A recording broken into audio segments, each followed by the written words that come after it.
You're listening to the Weekend Sport Podcast with Jason Pine from News Talk ZB. Well, there's really only one person we could start the show with today. Without a doubt, one of the world's great modern-day sailors, 2016 Olympic champion, three-time Olympic medalist, nine-time world champion, three-time America's Cup winning helmsman, two-time World Male Sailor of the Year, member of the New Zealand Order of Merit, driver, and co-CEO of the New Zealand Black Foils. Peter Burling, how are you feeling about Sail GP Auckland? Nice to see you, mate. Hey, how's it going? Good morning. It looks like an absolutely awesome day out there today. You've got a pretty good spot for viewing here, to be honest, in the media centre. But yeah, this on a northeast breeze should fill in nicely, and it's pretty cool seeing all the boats already, half craned in behind us, and it's shaping up to be an awesome day. Absolutely, excitement is high. You come here, of course, off the back of victory in the season opening event in November. What were you most pleased about in Dubai? Yeah, well, Dubai for us is obviously the season opener. Like any championship, you obviously want to, try and get off to a good start. We've obviously got a slightly changed lineup since last season, and it's really about trying to build that experience in the new configuration, build that comfort level.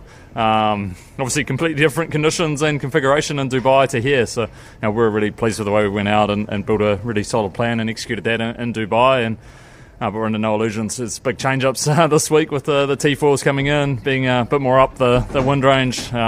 Should be a really good equaliser, so it's going to be interesting to see who puts their best foot forward here. And we're under no illusions. We're going to have to perform right at the top of our game if we want to win this weekend. Yeah, I want to talk about the T4s in a moment. You mentioned the personnel change. Andy Maloney, hugely experienced. He's with the Brazilian team now. Leo Takahashi has come in as flight controller. How did you go about getting him up to speed as quickly as you could without overloading him with information?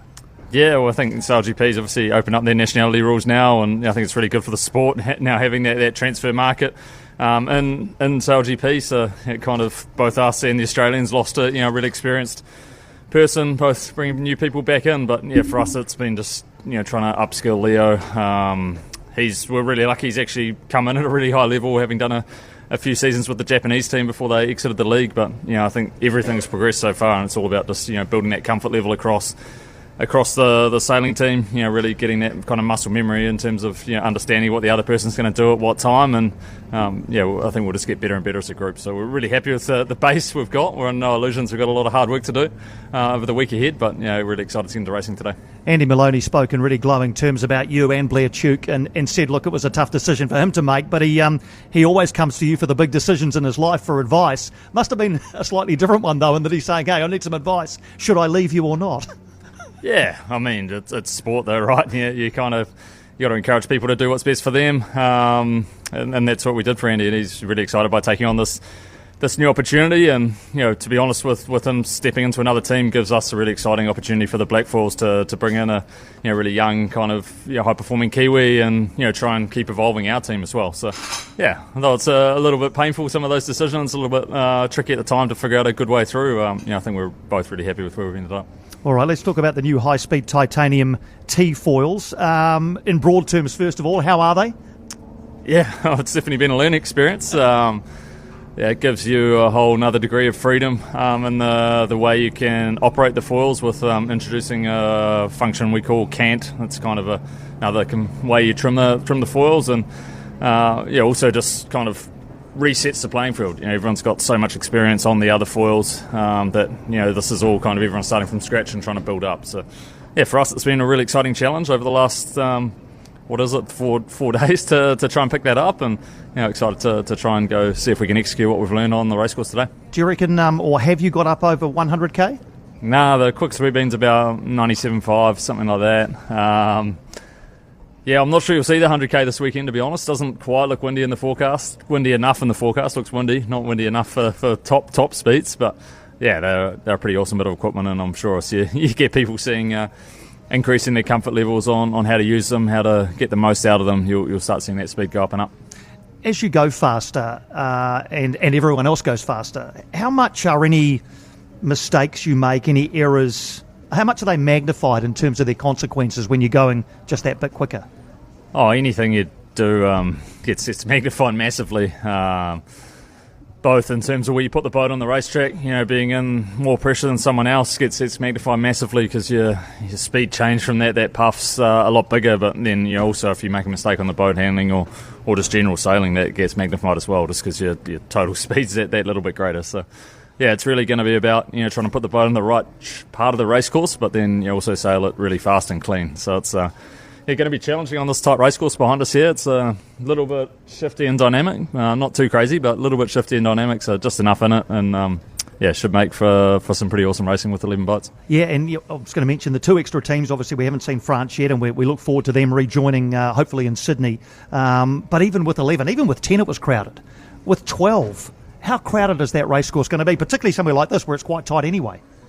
Yeah, well, personally, I kind of noticed probably more of a difference from like 6 or 7 up to 10 than, when you add those extra couple in, because it's, with 10, it's so crowded anyway, there's so many boats around, and they tend to just make the start line that little bit longer, so, they give us a little more space, it gets filled with a few more boats, and, the start side I don't seem to find too different, but, it's more around the course, just, there's so many boats there, so if you don't get off the line well, it's a bit of a long journey back through, but that's part of Sail GP. If you don't get off the line, you've got to be able to gain those couple of boats, and generally our finals get decided by a couple of points, so every point's pretty critical out there. If you don't lead, let's say at the first mark, how challenging is it to move through the field in the remainder of the race? Well, I think in general with these boards, it's been what you've seen the last couple of days, it's pretty easy to go backwards or forwards through the fleet depending on how well you sail.